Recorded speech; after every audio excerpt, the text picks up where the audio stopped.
Aidan O'Brien's with us. He's just completed a double here at Naas this afternoon after Jackie Oh led home a 1-2 for the stable ahead of Red Riding Hood. Aidan, it's been a bit of a wait to get this one to the track. Looks as though she could be very much worth it though. What did you make of that? Yeah, we're delighted with her, Gary. She had a few little niggly problems last year and we didn't get her running tour, and ideally we always would like to have, but done very well over the winter, had been working very nicely.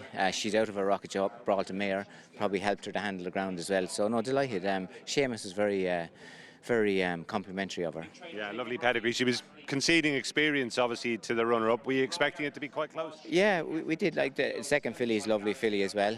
Good moving filly. Obviously will probably handle better ground, but she was ready to go as well. Second filly won't mind stepping up a little bit.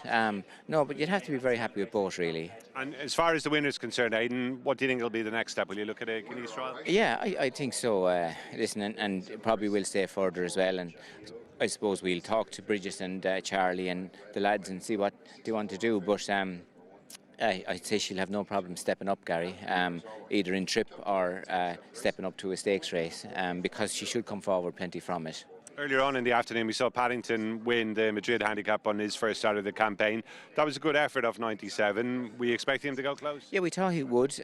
We thought he had a nice enough mark. He's by Sayuni, so usually do handle a little ease in the ground. He'd been working nice, but we hadn't let him off the bridle at home. And sometimes when you do running on ground like that, when they come off the bridle, they get a little bit tired. But Ryan had a lovely position in the race and it went very smooth for him.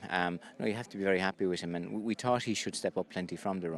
I'm guessing that might be the last time we see him in a handicap, but what do you think the next step might be? Yeah, I think so. Like, obviously he can go into a trial now, whether it's a Guineas trial or something like that. He could be a Guineas trial, could be a French Guineas come Derby type horse or something like that, but could be an Irish Guineas horse. But he can step into a trial next now and see where it goes. But you'd have to be very happy with him. And that's the business done for today, Aidan. Yesterday was a huge day, obviously, particularly out in the desert with Broome landing another big race for you. How proud were you by what he did? Yeah, I'm delighted.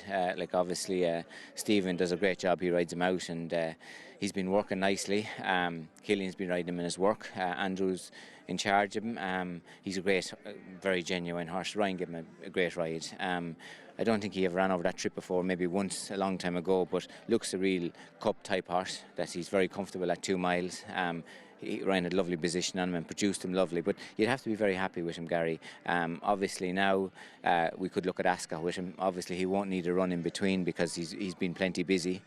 He could go for the Gold Cup, and then he could be a horse for Goodwood. He could be a horse for the Melbourne Cup at the end. I think all those races are very open to him now, especially when he travels so well, he handles fast ground so well, and he gets 2 miles well. You've obviously got the kingpin in that division in Kyprios. Do you think he has a big jump up to make to get to that level? And you've got an interesting filly as well coming through, Emily Dickinson. Yeah, absolutely. Emily is going for, she'll probably run into 2 Ascot trials, I think Navan and Leopardstown, and see where she goes. When we stepped her up to 2 miles at the Curragh last season, she really grew another leg and looked very impressive. So she'll stay at those type of distances. And obviously then with Kyprios, we'll won't rush him or take our time with him and see where we go.